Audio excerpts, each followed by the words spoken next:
Hi everyone, it's Rachel, and in this video I'm going to be showing you how to make this kawaii pastel wind chime design, as well as show you what we received in the August Sophie and Toffee Elves box. If you would like to know more about these subscription boxes, I'll leave some info down below. Plus, I also wanted to let you know that the discount code that I leave in the description of all my videos can now be used when purchasing subscription boxes as well as normal items from their store. So the theme of the August Elves box was Japanese wind chime mold making, and the items we received were 2-part mold making solution, wind chime acrylic blanks, mold maker pigments, cookie cutters or mold maker housings, pre-drawn shaker film, a transparent sticker sheet, and Japanese holographic design film. So moving on to the mold making wind chime tutorial, I am beginning by taking my sakura flower, mountain, and wind chime acrylic pieces that came in the box. Before you use these to create your own molds, you firstly want to remove the plastic sheeting. On some of the molds you can see that it is a blue plastic, but on others it has a clear plastic as well, so you just want to check the front and the back of the pieces before you place them into the mold maker solution.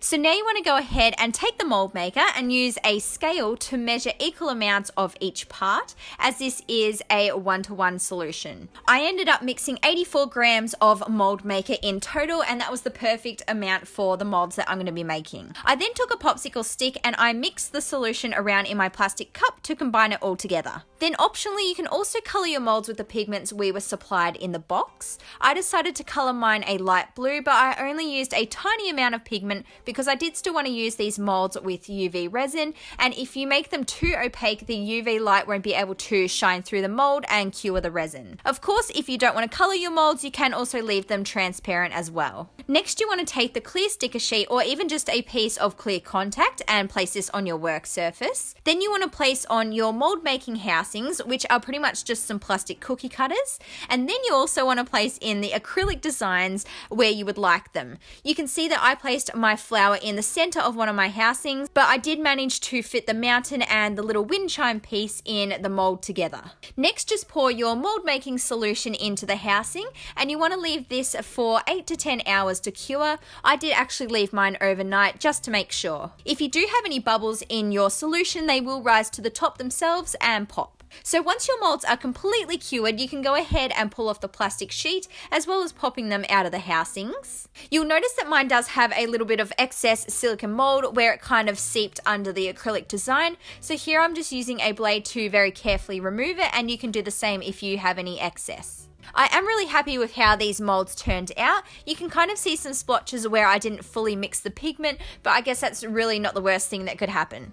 Next, I grabbed my diamond LED resin, and this is a new resin by Sophie and Toffee. As you can see, it comes in a really big bottle, which is great for lots of different craft projects. This is a UV resin which cures really quickly compared to some other types, and it's also non-yellowing, which is a positive too. So I poured some into my kind of wind chime little rectangle design in the silicone mold, and then I went ahead and took some gold leaf flakes, which I just mixed into the resin until I felt that I had enough in there. Then, because I am using UV resin, I needed to cure this under a UV light.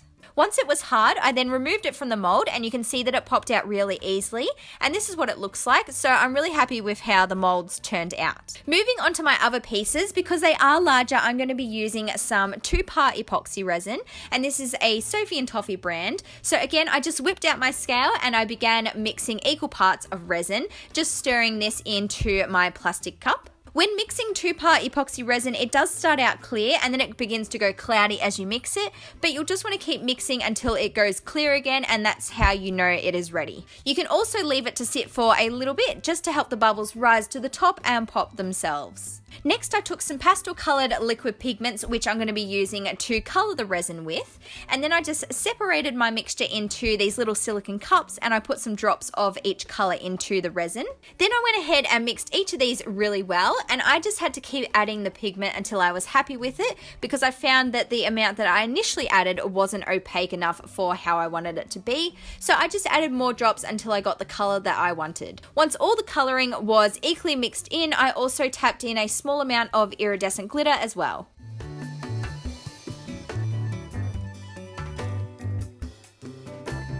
It's then time to pour your resin into the molds, so I'm kind of going for a duo color kind of piece. I started off with the Sakura flower and I'm pouring in the pink and purple mixtures, and then I'm moving on to the mountain and I went for green and blue resin on this one. Because I used epoxy resin for these designs, I left them overnight to cure and harden.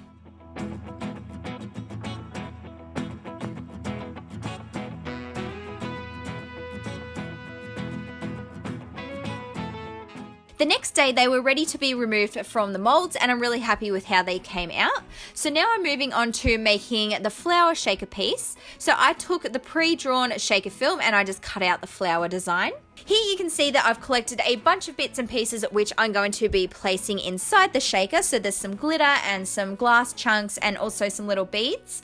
So I just poured all of these in the center of the Sakura flower, and I'm also adding a few little cane slices for decoration as well. Once I was happy with the amount of bits and bobs inside the flower, I then lined the rim with some UV resin, and I used my paintbrush to kind of spread this out and make it a little bit more even before placing the clear plastic on top and curing this with my UV light to hold it in place.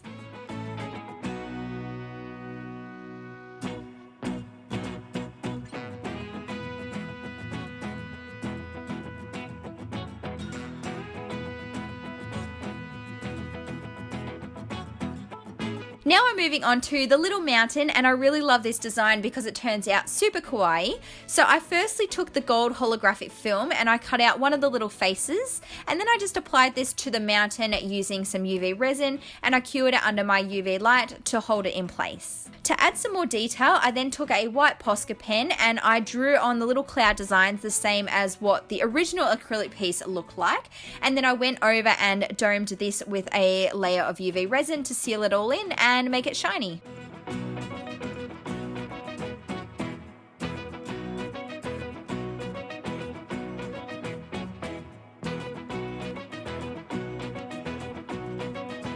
Lastly, I needed to decorate the gold leaf wind chime pieces, so I cut out the designs out of the holographic film, and the symbols that I chose to use on mine stand for excellent and lucky.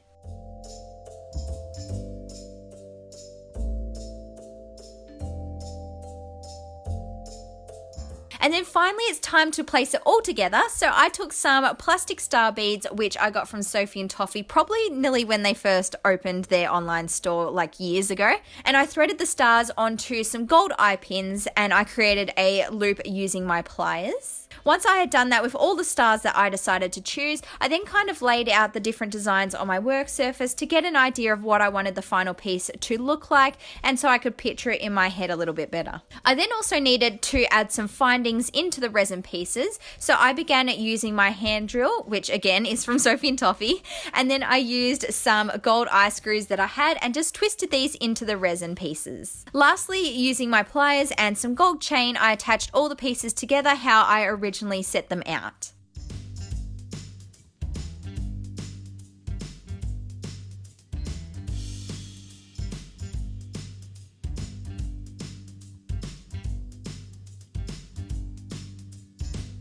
So here is what the finished wind chime design looks like. I had a lot of fun at making my own molds to create the pieces, and I think the mold maker would come in handy for lots of different other projects as well. I love the pastel design of the wind chime that I ended up making, and I think that the little mountain with the kawaii face is probably my favorite part of it. So that's everything for this video. If you enjoyed this tutorial, please don't forget to give it a big thumbs up and also subscribe to my channel for lots more crafty videos, and I'll see you next time. Bye guys.